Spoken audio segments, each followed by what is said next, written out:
Hi, I'm Gordon from OnTarget Range, and I want to share with you in this video a number of our members' journeys.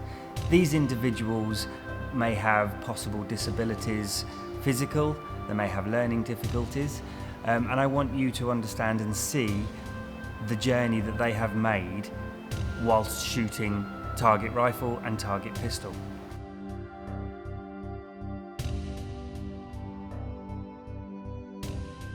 My name's Andy. I've been coming down to the range now since day one. Joined up as a member and been coming down regular ever since. Well, to start off with diabetes on insulin, then I've got COPD, which is very bad at the moment. I have disc degeneration and spinal disc degeneration, where I've got 5 discs in my spine that are dried out and starting to crumble. Catching the very painful, and then I keep getting DVTs in my legs, so I'm on high injections of blood thinners all every day and what have you, and I suffer with depression. Is that enough? I'm not sure how it works, to tell you the truth. It's just that you seem to relax and you're concentrating on something so intense, you know, that's so important to you as a person. You know, you want to hit that target spot on.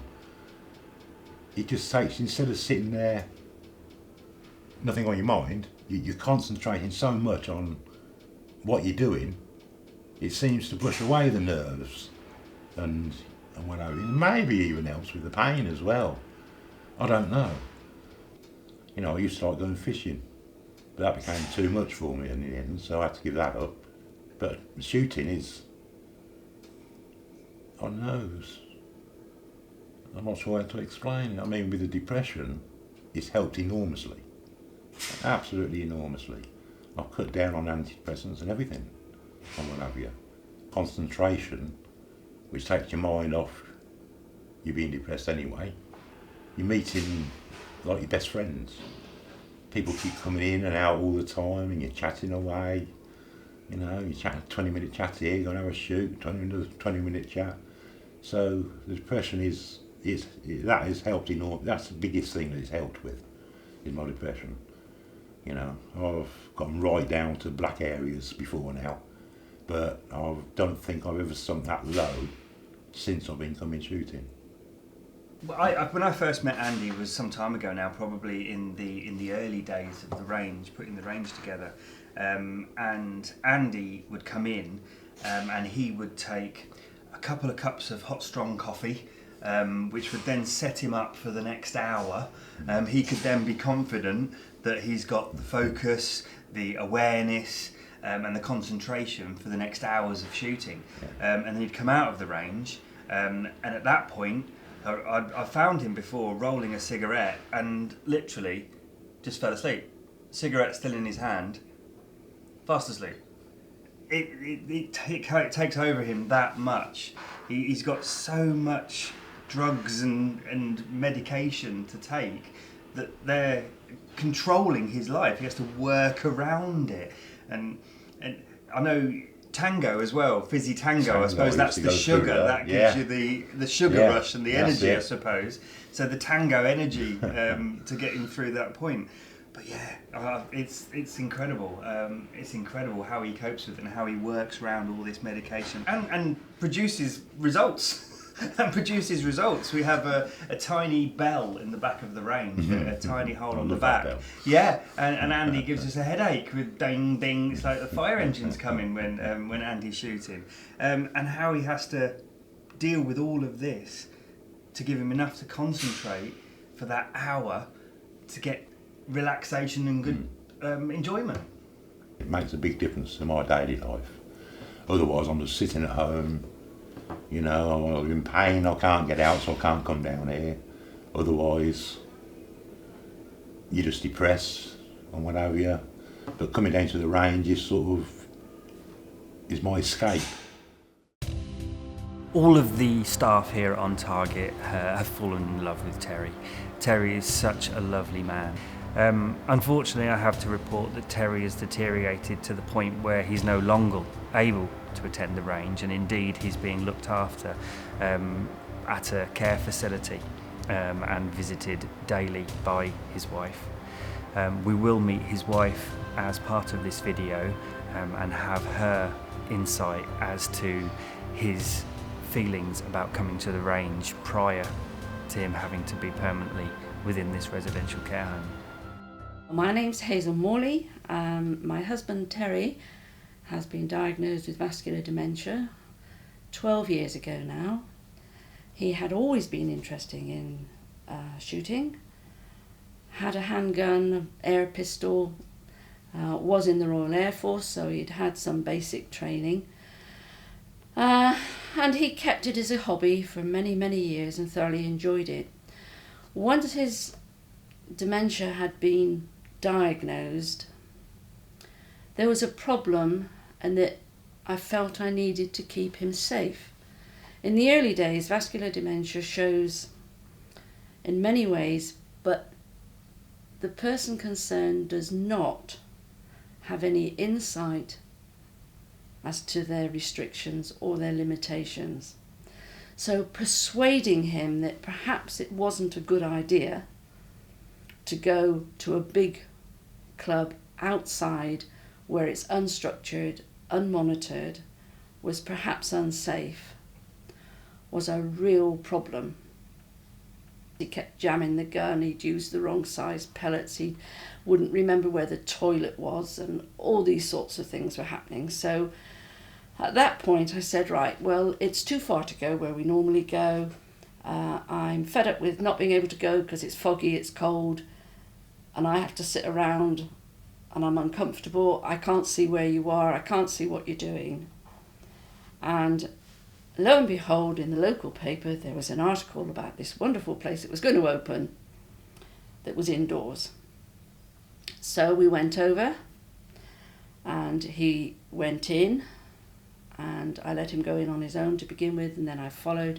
We met Gordon, and because of many factors at the range, it was obviously a much more appropriate place for him to go to enjoy his shooting. It was flat, there was close parking, there was good lighting, there was enough space but not too much space, there was quiet, there wasn't music blaring, there wasn't traffic going on, there weren't crowds of people, and I felt that here was somewhere where he could perhaps continue for a bit longer. The other big thing, as far as I was concerned, was that he enjoyed it. He wanted to go. And he never felt threatened. He never felt that it wasn't the right place for him. He enjoyed meeting new people, but regular people. He wanted to be part of society's normal leisure activities and not in a hospital where he'd been with various memory clinics and all the rest of it. He actually walks in on his own, he can pay for himself, he can go with Gordon or whoever into the range, leave me outside, and he's doing what ordinary people do without a carer stood at his shoulder saying, "Are you all right?" Because best as you can, you do keep saying, "Can you manage this? Are you okay?" And it's not very good for their confidence. To have an hour sat in the cafe with a cup of tea and a magazine and not have to think, is he all right? What's he doing? Has he done that again? Where is he? Because I knew where he was, and I knew he was safe, and I knew he was enjoying himself. So it gives not only the person who's doing the shooting, but it gives the carer or whoever is with them a break mentally and physically, just to sit still, have a cup of coffee and actually read something instead of scanning over it, looking round thinking, you know, is he all right? What's he doing? And that's a real benefit for everybody concerned. It's my absolute pleasure to introduce you to Chris. Chris came to shoot with us more than a year ago and had extreme difficulty in interacting directly. He comes along with his father Trevor, and Trevor initially had the majority of the interaction with the reception and any discussions that were to be had. Over the course of the last 12 to 14 months, I've enjoyed watching Chris shoot his pistols, improve his skills, but more so improved his social interaction. I'm Christopher Webster. I try out shooting every Friday, and Dad comes and try it well, things like that. And we try and my eyesight's not good, and it's one eye is. I'm using a good eye, not the bad eye. And so I got the laser for it, for the gun, only for laser. Well, I'm Trevor Webster, I'm his dad, and I come with him. Well, he comes with me, technically, but he enjoys it. I enjoy it, so it's something we do together, isn't it? Yeah, and sometimes my brother comes, he teach me come to shooting first, and he put me on it and I'll not come off it at all. He says, come out there, at the house and not stayed in the house all day. Because Vince me to do, Vince to do the shooting properly and like that. And sometimes I've done like trying to use rifles. The rifle's a bit heavy, pistols not. Yeah, we tried rifles, didn't we? Yeah, we're not really good at them. Because he was using one eye on the opposite side. Rather complicated, wasn't it? Yeah. So we chose pistols. We hired for the first couple of weeks, and then we found one that you liked, didn't we? Yeah. And you were going to work hard at it, so we Got it. bought him one. Well, he bought it. I saved money for it, less. It's improved his concentration, because he really concentrates when he's shooting. His coordination is a lot better, because of the fiddly loading magazines and things like that. And he enjoys it, and he's getting pretty good at it. Because anything can knock the laser out of line, and then your shooting goes all over the place. But he does use the manual sight as well sometimes, don't you, without the laser. Did it if you didn't change the batteries? Yeah, because I forgot to change the batteries. You had to use it last week. Steve came in to shoot with us, and he isn't the first individual that we've had along with loss of limb, but he is the first individual that comes in with a takedown rifle. So a takedown rifle is one that needs assembly prior to shooting at the range. Steve comes along with his brother-in-law Nick, and has a lot of support and assistance from his brother-in-law Nick. So to see these two guys arrive in the early days, again roughly 12 to 14 months ago, and seeing them working together to put together this rifle, and again the inclusive partnership of these two almost, has been amazing to watch. And again, watching the improvement that Steve has made whilst shooting with a single arm. It's incredible. It's heartwarming and thoroughly enjoyable to watch him shooting. My name's Steve Ablett. Been coming down here for, approximately 6 months? Yeah, 6 months now. Yeah. About 6 months. Great. Love it down there. I'd come every day if I could. I'm Steve's brother-in-law. I'm 70-year-old. My name's Nick Townsend. And I'm disabled as well as being 70-year-old pensioner. My son put it on Facebook, this place, OnTarget. I mentioned to Steve. Steve come and checked it out with his missus. And we've been coming ever since. before I had the accident, I'd go out, I'd be doing my shooting, and I'd be quite happy. But then, losing my arm, I was left-handed shooting.